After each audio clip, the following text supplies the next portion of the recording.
Ya, vete, ya vamos a empezar. Desde las palomitas, órale. Ya vamos a empezar, por favor, pongan atención.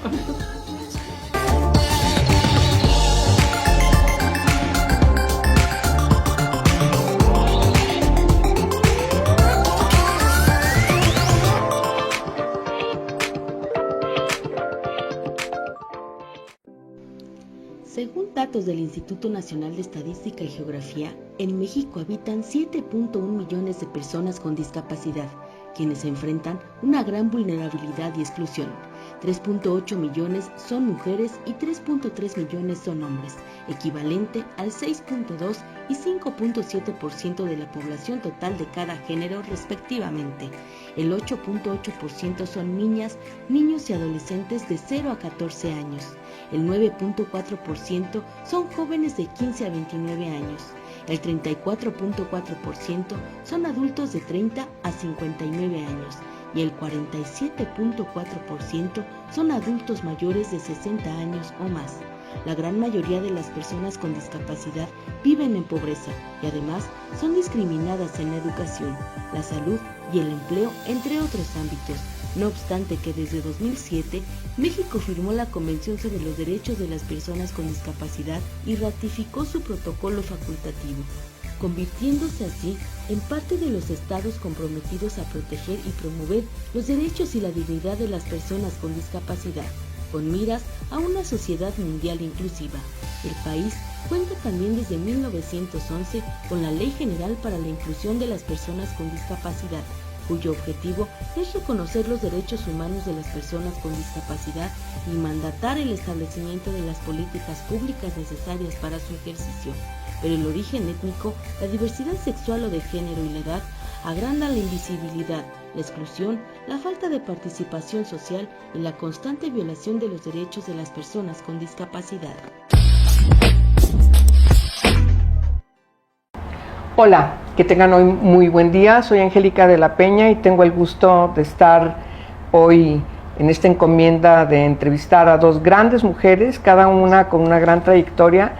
Este México no puede ser entendido sin la participación de cada una de ellas en ámbitos que las hace conciliar una misma ruta: la lucha contra la discriminación por condición de discapacidad, por la condición de ser una persona mayor, por tener vigentes y reconocidos los derechos de las niñas, de los niños, de todas las personas que en algún momento de su vida o por X circunstancia forman parte de esta gran población que se caracteriza por alguna discapacidad.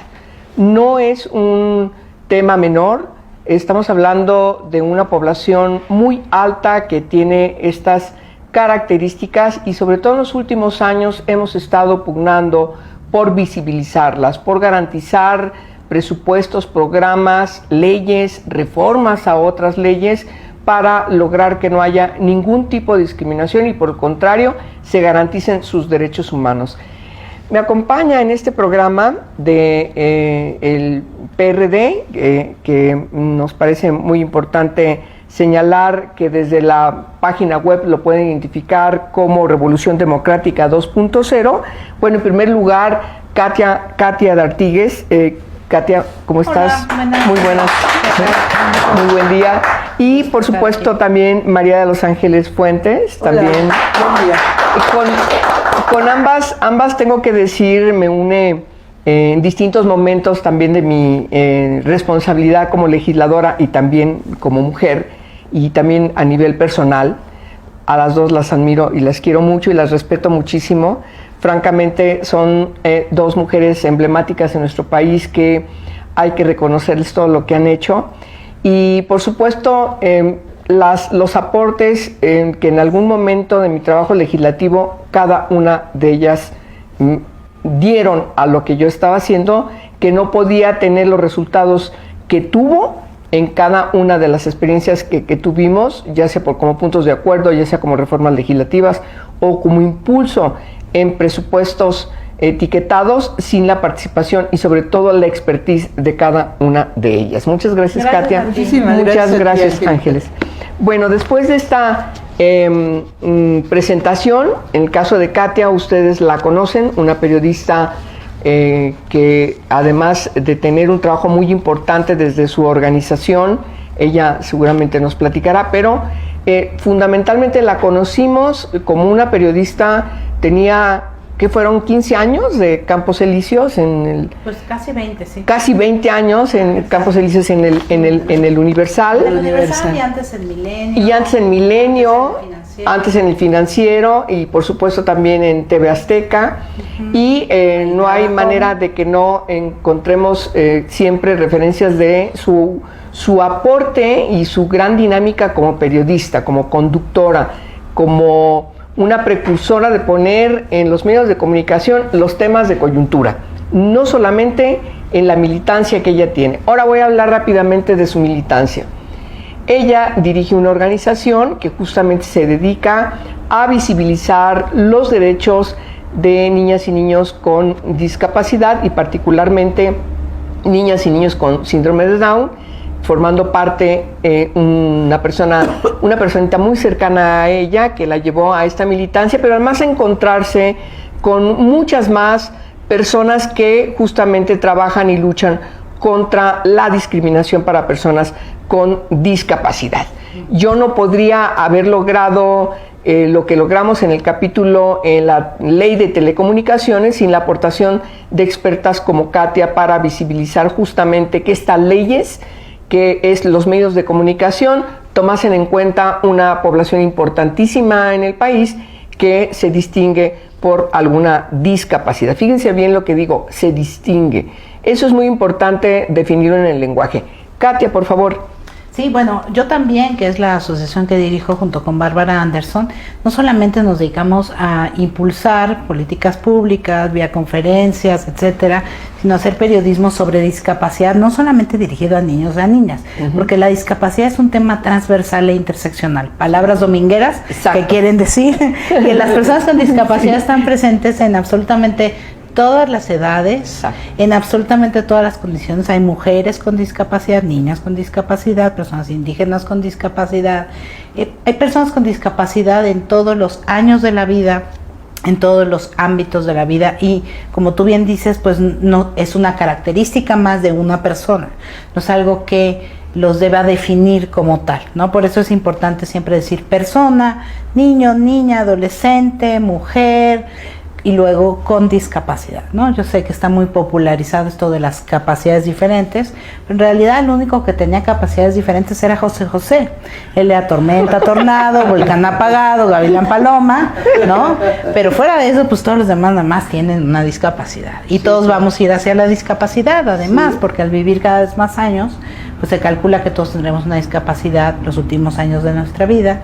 Esa no es una tragedia, la tragedia es la exclusión. Y la discriminación, no la condición de vida.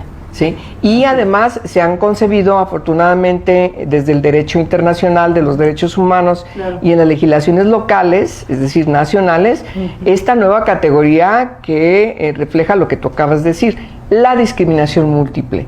Y desde este enfoque multiseccional, pues nos identifica lo que somos las personas, de carne y hueso, un pedazo de pescuezo. Entonces, esa es la verdad. Me encanta la referencia a José José, porque ciertamente sus canciones pareciera que todas vamos a tener, es como un mapa, ¿no? Como un rompecabezas, pero que refleja finalmente la realidad, ¿no? De las personas que estamos aquí en el mundo. Y en ese sentido, a ver, me fui desde la niñez ahora hacia las personas adultas. No adultas mayores, no personas de la tercera edad, ni todo eso que luego nos dicen. Ahorita nos va a platicar María de los Ángeles Fuentes Vera. Ella tiene una trayectoria muy importante de militancia justamente con las personas mayores. ¿Y por qué lo ligamos? Porque es exactamente lo que estamos diciendo, la discriminación múltiple, y cómo tarde que temprano, como nos decía Katia, ahorita al final de su intervención, vamos a tener que llegar a esa edad en donde nos vamos a distinguir seguramente con una o varias discapacidades por la propia edad, o quizás incluso a veces antes por alguna circunstancia.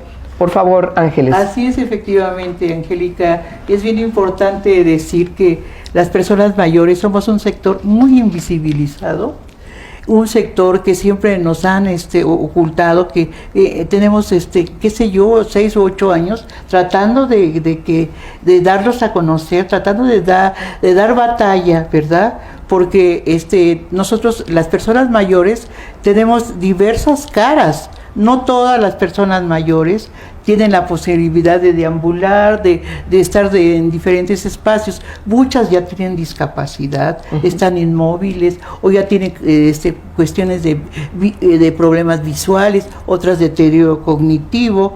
Entonces es así un tanto esa mirada de que sí somos personas muy activas, y realmente ahora las personas mayores, que en el momento de mis abuelos se terminaban a los 50 años, 55, y eran mayores y ya te relegaban a estar tejiendo y viendo la tele y cuidando un chorro de nietos. Ahora no, ¿verdad? Ahora eres activa. Yo tengo 77 años, orgullosa ciudadana de esta ciudad. Entonces, pues ya mis hijos, bueno, mis nietos 1 o 2 veces a la semana, qué bueno, qué gusto, pero así como cuidarlos, ¿no? Porque yo todavía tengo que hacer muchísimas actividades, tengo que yo misma estudiar, yo todavía estoy estudiando. Entonces, cada día es un regalo de Dios para nosotros las personas mayores, pero también de superación. Claro. Así es. Sí. Sí, y yo creo que dar este enfoque respecto de lo que son los derechos humanos, y particularmente identificar estas discriminaciones, nos lleva a que en el siguiente segmento hablemos qué está haciendo el Estado realmente, qué está haciendo los gobiernos, porque este es un asunto de los 3 ámbitos de gobierno, qué se está haciendo por el Estado para cumplir con tratados internacionales que obligan a México a responsabilizarse en su cumplimiento. ¿Qué está haciendo la Cámara de Diputados para la etiquetación de programas justamente que vayan dirigidos a fortalecer, a visibilizar, a garantizar que todas estas personas de todas las edades, estén donde estén, no sufran ningún tipo de discriminación como responsabilidad del Estado mexicano? Regresamos en un momento. El Día Internacional de las Personas con Discapacidad, que se celebra el 3 de diciembre de todos los años, fue declarado en 1992 por la Asamblea General de las Naciones Unidas con el objetivo de promover los derechos y el bienestar de las personas con discapacidades en todos los ámbitos de la sociedad y el desarrollo, así como concientizar sobre su situación en todos los aspectos de la vida política, social, económica y cultural. Este año, el Día Internacional de las Personas con Discapacidad se centra en el empoderamiento de las personas con discapacidad para un desarrollo inclusivo, equitativo y sostenible. Pero, ¿cuál es la situación en que se encuentra la población con discapacidad en México? Según datos del INEGI, se estima que de los 31.5 millones de hogares en el país, en 6.1 millones vive al menos una persona con discapacidad. Las dificultades para caminar son del tipo de discapacidad más frecuente, con un 64%, seguidas de las dificultades para ver incluso con lentes, 58%, aprender, recordar o concentrarse con un 39%, escuchar incluso con un aparato auditivo, mover o usar los brazos o manos, bañarse, vestirse o comer, problemas emocionales o mentales y finalmente hablar o comunicarse. Las principales causas de discapacidad son las enfermedades, la edad avanzada, el nacimiento, los accidentes y la violencia. La distribución es similar por género, aunque las mujeres reportan porcentajes más altos en discapacidad por edad avanzada con un 33%, enfermedad con 44%, mientras los hombres los reportan por accidentes con un 12% y de nacimiento 13%. La mayoría de las personas con discapacidad, 8 de cada 10, tiene más de 29 años, 47% está formada por personas adultas mayores y 35% por personas adultas de entre 30 y 59 años. Las mujeres tienen un porcentaje de población con discapacidad más alto que los hombres, aunque este varía según grupos de edad.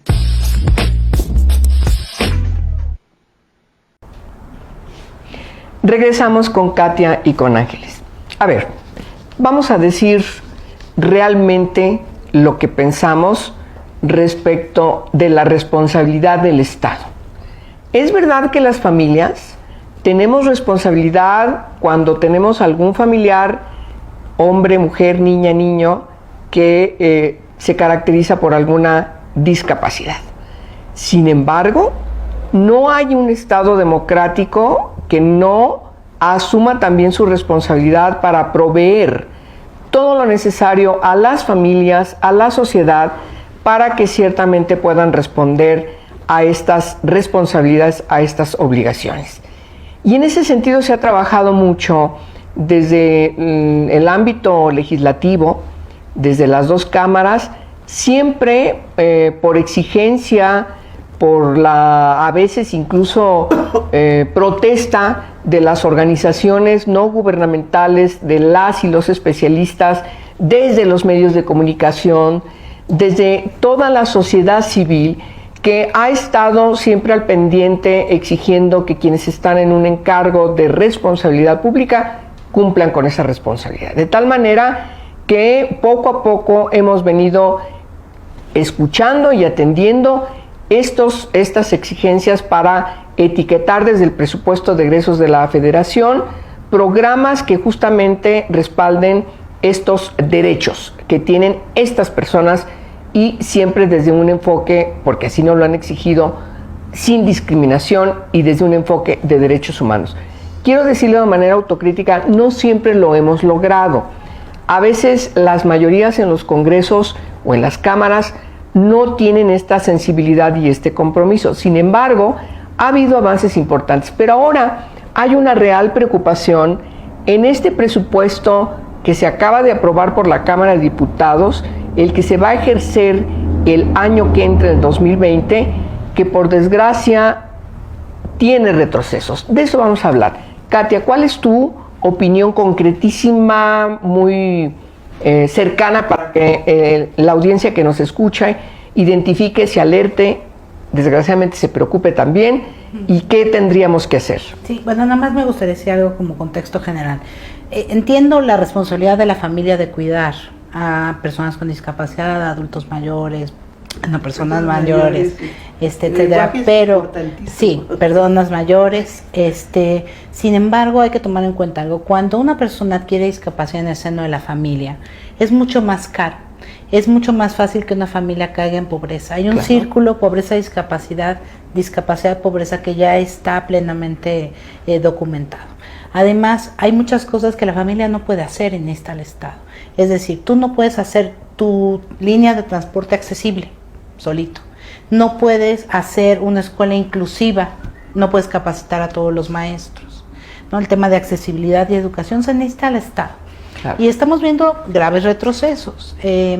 Estamos viendo una apuesta muy importante para dar transferencias económicas directas a personas con discapacidad, a 1 de cada 10 personas con discapacidad, de 0 a 29 años o de los pueblos originarios, pero solamente 1 de cada 10 personas va a recibir esta transferencia.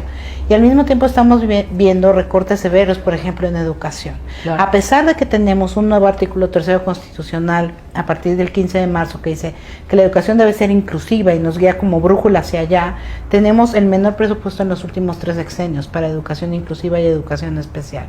Entonces estamos viendo, en resumen, una apuesta por dinero en efectivo, pero no por la creación de instituciones o por fortalecer las instituciones. Teníamos un Consejo Nacional para la Inclusión de Personas con Discapacidad que sigue en la ley, pero el presidente no ha nombrado una persona titular, cada vez se le recorta más dinero presupuesto, es decir, estamos viendo menos instituciones que sean garantes de eso, a la par de que estamos en plena evaluación ante las Naciones Unidas.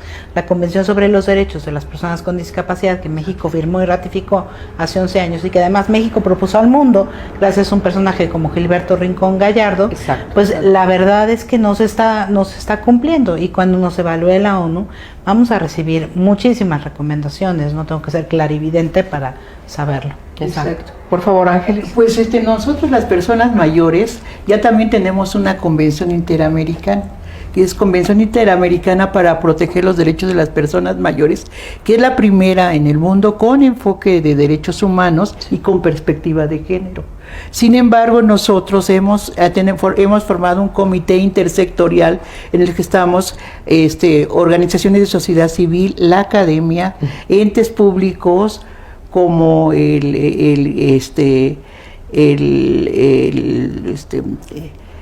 la Comisión de Derechos Humanos de la Ciudad de México, la Comisión Nacional de Derechos Humanos, el mismo gobierno de la ciudad, la COPRED. Exacto, COPRED y CONAPRED, el INEGI, por la cuestión de la cuestión poblacional.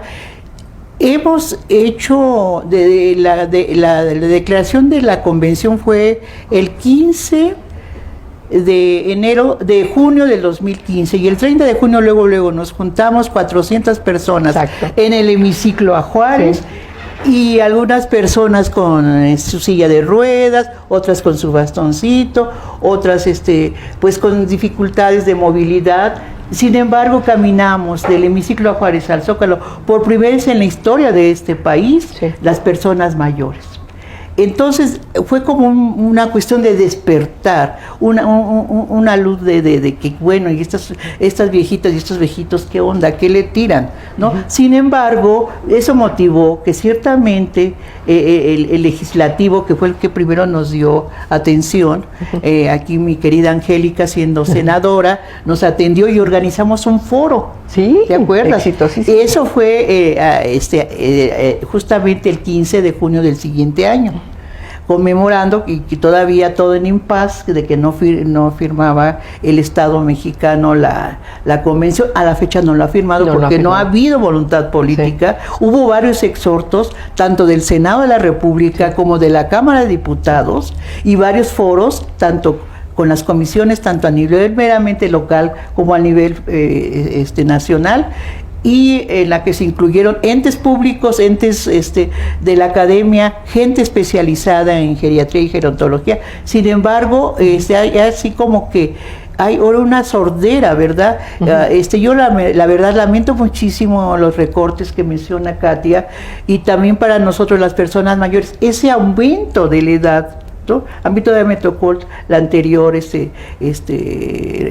anterior reglamento de que a los 65 años, y ahora ya lo subieron a 68, y a las personas de los pueblos originarios a 65, lo cual es correcto, porque son personas que tienen otras condiciones muy limitadas de su economía. Sin embargo, yo lo veo que es una cuestión grave para el país, porque ya somos 13 millones de personas mayores en este México lindo y querido. Sí, es verdad. Sí. Vamos a un corte y regresamos para seguir platicando con Katia y Ángeles sobre este tema que tiene que ver con la discapacidad, cuáles son los retos, cuáles son los pendientes, cómo tenemos que incidir para que siga siendo un tema importantemente trascendental en la agenda nacional. ¿Sabías que persisten numerosos prejuicios y actitudes discriminatorias hacia las personas con discapacidad? Según la encuesta nacional sobre discriminación, en 2017, 1 de cada 4 personas en el país considera que son de poca ayuda en el trabajo, y una proporción similar estaría poco o nada de acuerdo en que alguien de este grupo social ocupe la presidencia de la República. Desde hace varios años, la discapacidad ha sido una de las causas de discriminación por las que más se presentan quejas ante el CONAPRED. Entre 2012 y junio de 2018 se calificaron 1.482 expedientes como presuntos actos de discriminación hacia personas con discapacidad. Estos se dieron principalmente en el ámbito educativo y laboral, y los principales derechos vulnerados fueron el trato digno, la accesibilidad, la educación y el trabajo. Pero ¿cuál es la situación económica de las personas con discapacidad? La mitad, un 49.4% de las personas con discapacidad vive en una situación de pobreza, 39.4% vive en pobreza moderada, mientras que el 10% está en pobreza extrema. La mayoría de los hogares que tienen personas con discapacidad son familias de ingresos bajos.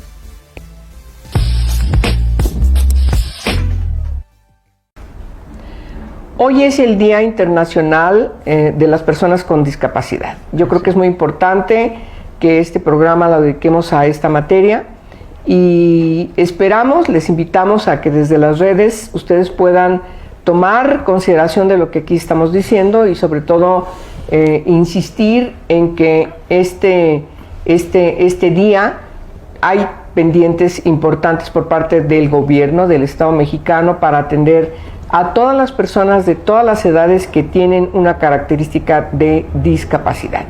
Y en ese sentido me lleva a la pregunta, Katia, que frente a los pendientes, ciertamente Peña Nieto no quiso, no hubo voluntad política de enviar al Senado de la República, como bien lo decía Ángeles, no solamente esta Convención Interamericana sobre las personas mayores, sino también comprometerse con otras convenciones que tienen que ver con derechos humanos que todavía falta por aprobar por el Estado mexicano. Sin embargo, tampoco en este primer año de gobierno de López Obrador hemos visto esa voluntad política.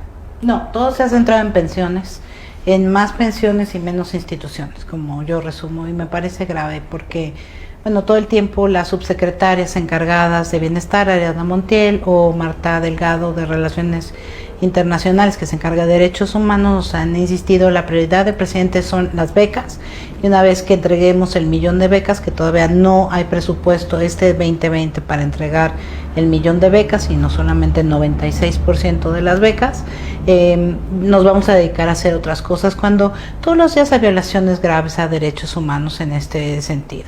O sea, desde personas que no pueden salir de sus casas porque no hay accesibilidad posible.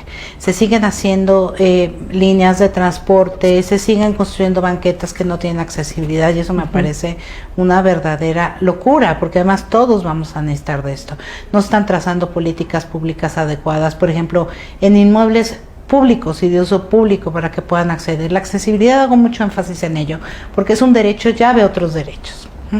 En educación, en trabajo, hay promesas incumplidas de parte del presidente. Nosotros en Yo También hicimos un análisis que está en nuestra página, yotambién.mx, de las promesas de campaña de López Obrador versus el resultado a un año. Por ejemplo, él prometió hacer un instituto para las personas con discapacidad, sí. No se ha reformado. Hay muchos pendientes también legislativos, ¿no? Desde el lenguaje inclusivo, sí, hasta contemplar, se tienen que reformar todas las leyes que tengan que ver con personas para incluir a personas con discapacidad. No solamente en el presupuesto, sino en las acciones del día a día, ¿no? Sí, es verdad.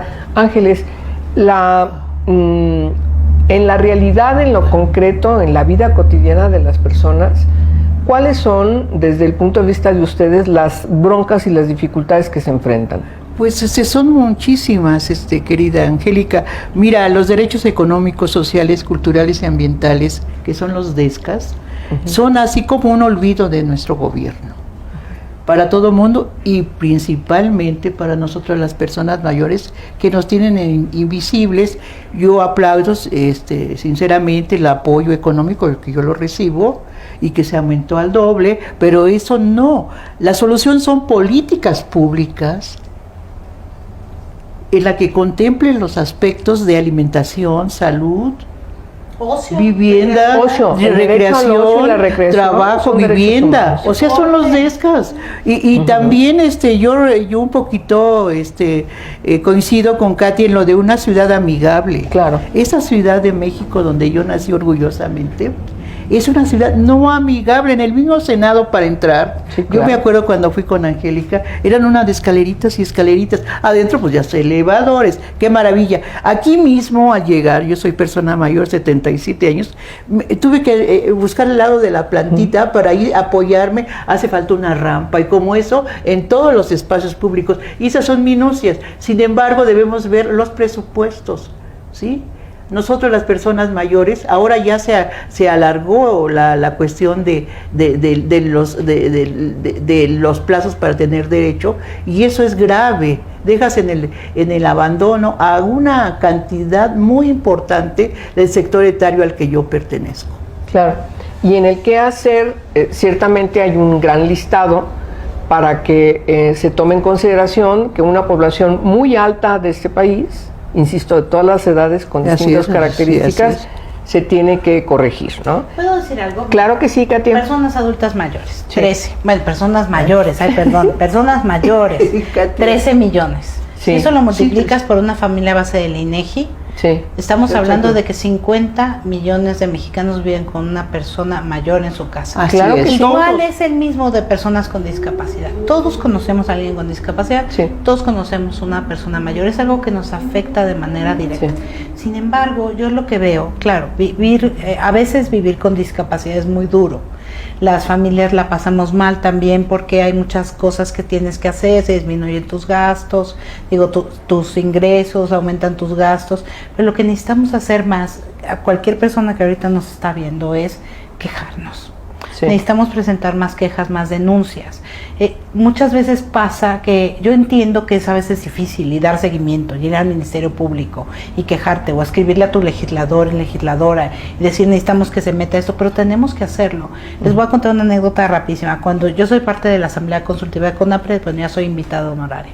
Pero cuando detectamos hace algunos años que en las guarderías de IMSS e ISSSTE por reglamento se excluía a todos los niños y niñas con discapacidad, dijimos, va a haber un chorro de quejas. Había 3. Y así no se puede. Necesitamos ejercitar este músculo ciudadano que es la queja y la denuncia. Eso es verdad. Les voy a pedir que nos sigan en las redes sociales, Revolución Democrática 2.0. Esa es la cuenta en el Face, en el Twitter y en la página web. Yo creo que es muy importante que nos den su opinión sobre este programa y vamos a regresar en un ratito más. Por favor, vamos a un corte.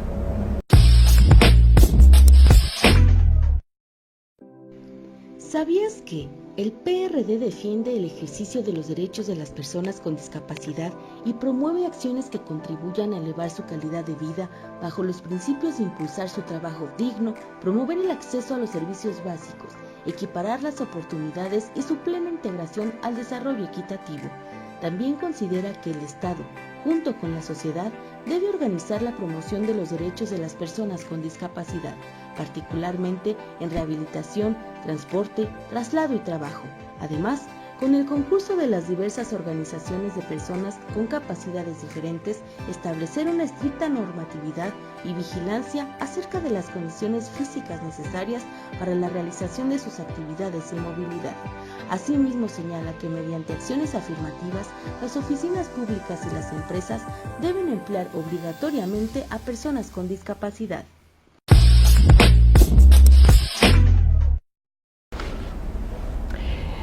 ¿Qué es lo que tenemos que hacer? Bueno, nos parece muy importante, Katia nos deja en su intervención anterior, el que no nos quedemos calladas, no nos quedemos callados. Ciertamente la sociedad tiene que empoderarse. Luego le tienen un poco flojera la palabra, pero ¿qué quiere decir esto? Bueno, ni más ni menos que salir de su pasividad. Entender que cuando enfrentas este tipo de situaciones tienen una respuesta desde el enfoque de derechos, porque todos los derechos de las personas, tengan cualquier condición, se distingan por cualquier condición, son derechos humanos. Ni más ni menos así comienza nuestra Constitución en su artículo 1, de tal manera que ciertamente las organizaciones de la sociedad civil deben seguir, a pesar de las dificultades en este gobierno, a pesar de los señalamientos contra ellas, tienen que seguir estando en la calle ante los ámbitos gubernamentales, insisto, en los municipios, en los estados, en la federación, para exigir que quienes están en los encargos públicos cumplan con su responsabilidad, porque para eso están ahí. Exacto. Y entonces, ¿qué es lo que tenemos que hacer las personas de carne y hueso que tenemos un problema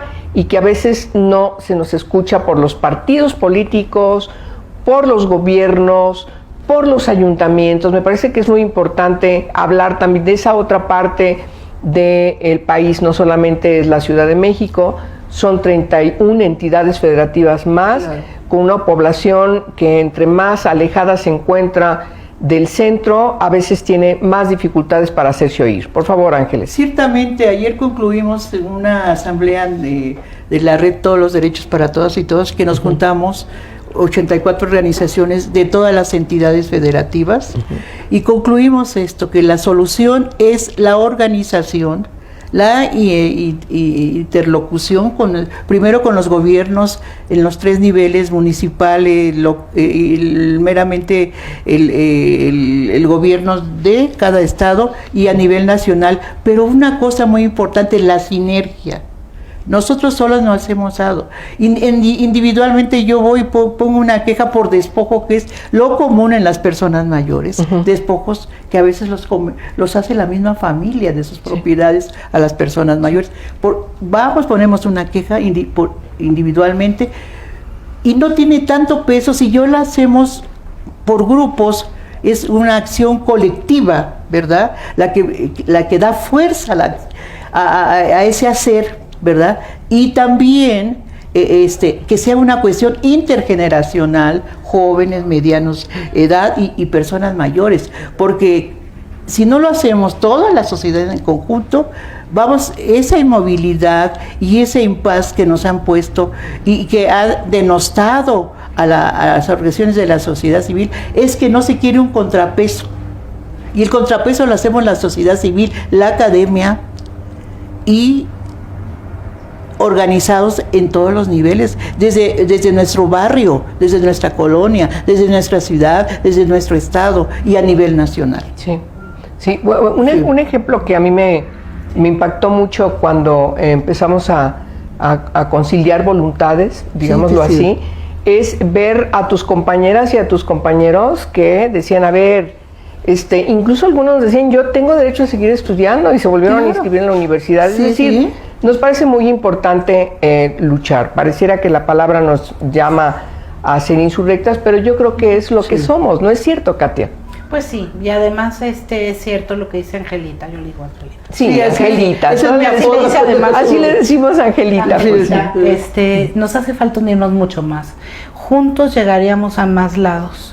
Y sí tenemos que, por ejemplo, en el movimiento de personas con discapacidad tenemos que aprender mucho del movimiento de mujeres, del movimiento de la diversidad sexual, que han logrado muchas más cosas, y también ver esta visión, ¿no? Con personas mayores, ya lo dije bien, con personas de la diversidad sexual, porque finalmente estamos luchando por lo mismo, por el reconocimiento de la diversidad y el reconocimiento de que no es un asunto de caridad.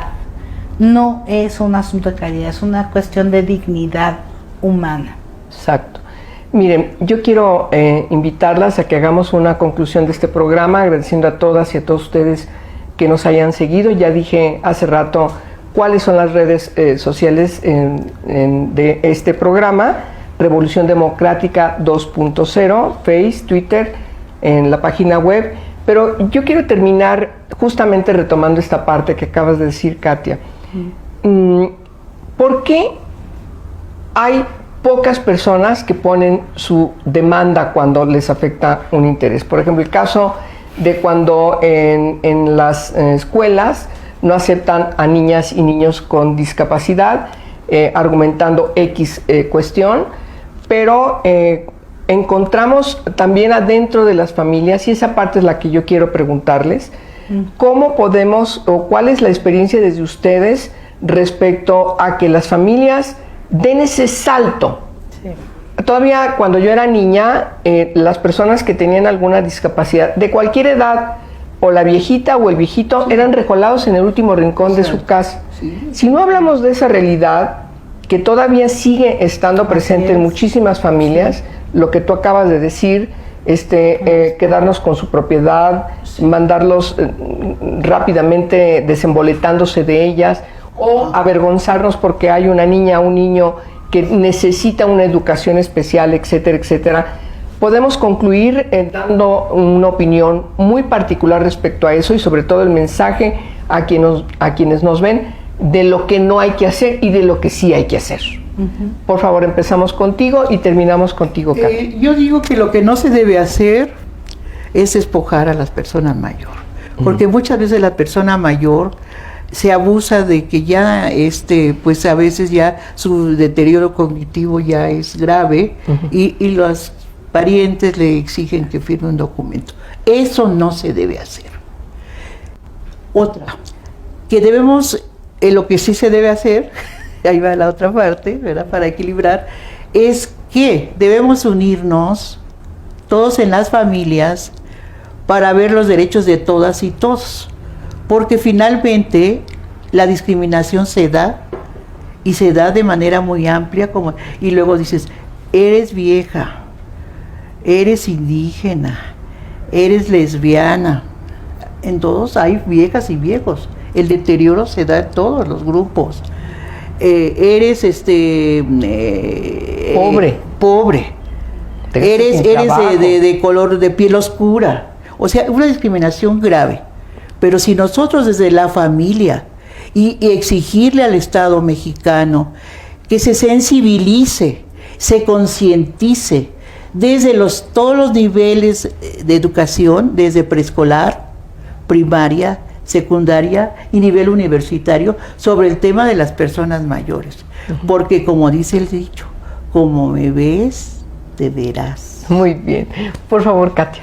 Pues mira, yo les diría a todas las personas que nos ven, yo sé que a veces es endemoniadamente difícil quejarse, que además tenemos muchas dudas sobre las instituciones, que sabemos que un gran alto índice de impunidad, pero de nuevo yo siempre les digo, sobre todo a los papás y a las mamás de personas con discapacidad con las que hablan las familias, si no te quejas, no te quejes, ¿no? Pues, tenemos que aumentar esta capacidad nuestra de denuncia y de quejarnos, porque además, por ejemplo, en el caso que ponías de educación, ¿no? Cotidianamente nos enfrentamos las madres y los padres, sobre todo más madres, porque aquí hay un tema claramente de género, ¿no? Las mamás somos las que nos encargamos más y muchos papás se van. Llegas, tú no quieres que tu hijo esté en una escuela donde lo discriminan, no lo vas a dejar ahí, pero tienes que abrir la puerta a los que siguen.